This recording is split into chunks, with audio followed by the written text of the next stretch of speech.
আসসালামু আলাইকুম এভরিওয়ান। মেঘাচ্ছন্ন বিকেলে মদিনা বিল্ডার্সে সবাইকে জানাই স্বাগতম। আকাশে কী রকম প্রচণ্ড পরিমাণ মেঘ জমেছে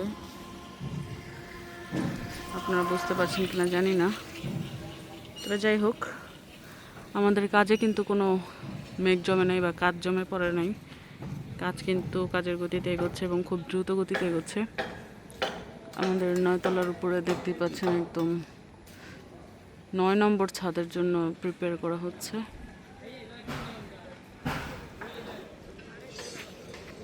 তো কেউ যদি চান যে 2 থেকে 3 মাসের মধ্যে ফ্ল্যাটে উঠে যেতে, একদম রেডি ফ্ল্যাটে, আমরা কিন্তু রেডি করে দিতে পারবো।